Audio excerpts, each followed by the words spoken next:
মহিলাদের চারভাবে চুল কাটা হারাম, তাছাড়া সবভাবে তারা চুল কাটতে পারে, কোনো আপত্তি থাকবে না। অনেক মা বোন মনে করেন চুল কাটাই মনে হয় হারাম মেয়েদের, না, অনেক মা বোনরা এই ভুল ধারণা রয়েছে। চুল আপনি কাটতে পারবেন, তবে চারভাবে আপনি চুল কাটতে পারবেন না। চারটা নিয়ম মেনে আপনি যদি থাকেন তাহলে অবশ্যই আপনি চুল কাটতে পারবেন। রাসূল সাল্লাল্লাহু আলাইহি ওয়াসাল্লামের স্ত্রীদের ব্যাপারে বুখারী হাদিস এসেছে 251 নম্বরে, যে আল্লাহর হাবিব সাল্লাল্লাহু আলাইহি ওয়াসাল্লামের স্ত্রীরা কী করতেন। আল্লাহর হাবিব সাল্লাল্লাহু আলাইহি ওয়াসাল্লামের স্ত্রীদের ব্যাপারে বর্ণনা এসেছে, আবু সালামা রাদিয়াল্লাহু তাআলা আনহু হাদিস বর্ণনা করেছেন, আল্লাহর হাবিব সাল্লাল্লাহু আলাইহি ওয়াসাল্লামের স্ত্রীরা তারা যখন চুল কাটতেন, চুল কাটতে কাটতে অনেক সময় উফরা পর্যন্ত চুল কাটতেন। উফরা এটার ব্যাখ্যা অনেকে বলেছে পিঠের মাঝ বরাবর পর্যন্ত চুল কাটতেন, কোনো বর্ণনা এসেছে, কোনো বর্ণনা এসেছে আরেকটু উপরের দিকে চুল কাটতেন। এইভাবে রাসূল সাল্লাল্লাহু আলাইহি ওয়াসাল্লামের স্ত্রীরা চুল কাটতেন, তার মানে নিচের অংশ কেটে ফেলতেন, এরকম বর্ণনা পাওয়া যায়। তবে এই চুল কাটার ব্যাপারে অনেকগুলো বর্ণনা পাওয়া গেলেও চারভাবে চুল কাটা কিন্তু নিষিদ্ধ একজন মেয়ের জন্য।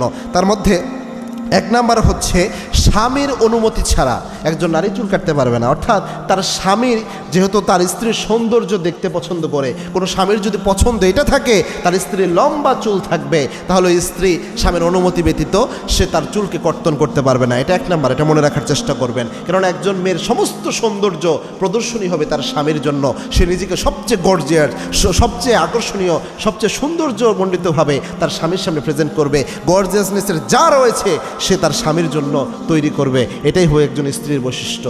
দুই নাম্বার হচ্ছে কোনো মহিলা পর পুরুষকে আকৃষ্ট করার জন্য সে চুল কাটতে পারবে না, এটা মারাত্মক বিষয়। এবং পর পুরুষকে আকৃষ্ট করার জন্য চুল কাটা তো দূরের কথা, আপনি পর পুরুষকে আকৃষ্ট করার জন্য স্বাভাবিক পারফিউম ব্যবহারের যে হাদিসটা, এটা শুনলেই তো অবাক হয়ে যায়। আল্লাহর হাবিব সাল্লাল্লাহু আলাইহি ওয়াসাল্লাম বলেছেন, পর পুরুষকে আকৃষ্ট করার জন্য কোনো নারী যদি নিজে পারফিউম ইউজ করে, আতর ইউজ করে, সুগন্ধি ব্যবহার করে ঘর থেকে বের হয়, এই আতরের ঘ্রাণ, এই পারফিউমের ঘ্রাণ যত পরপুরুষের নাকের মধ্যে পৌঁছায়, প্রত্যেক পরপুরুষের সাথে জেনার গুনাহ তার আমলনামায় উঠতে থাকে। এবং ওই নারী যতক্ষণ পর্যন্ত গোসল করে পবিত্র হয়ে আল্লাহর কাছে তওবা করে না, ততক্ষণ তার গুনাহ কোনো আমল আল্লাহ কবুল করে না, ততক্ষণ তার কোনো আমল কবুল হয় না, তার আমল নয়, ততক্ষণ পর্যন্ত গুনাহ উঠতে থাকে। কত মারাত্মক কথা। সুতরাং পরপুরুষকে আকৃষ্ট করেন আর না করেন, স্বাভাবিকভাবে পারফিউম ইউজ করে গেলে পুরুষ যদি আকৃষ্ট হয়, এতেই এই গুনাহ।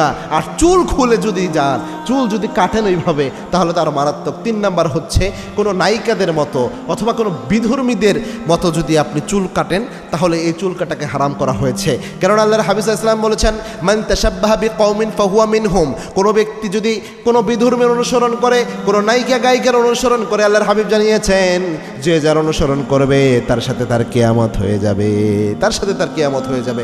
চার নাম্বার হচ্ছে আপনি পুরুষের মতো করে চুল কাটতে পারবেন না, অর্থাৎ পুরুষদের যে হেয়ার স্টাইল রয়েছে এটাকে ফলো করে পুরুষদের মতো আপনি চুল কাটতে পারবেন না। আপনি যে নারী, আল্লাহকে যে আপনাকে চুল দিয়েছেন, এটাকে একটু হলেও ব্যতিক্রম রাখতে হবে, যে পুরুষের সাথে যেন মিলে না যায়। আল্লাহ রাব্বুল আলামিন এটা বোঝার তৌফিক আমাদের দান করুন, আল্লাহুম্মা আমিন।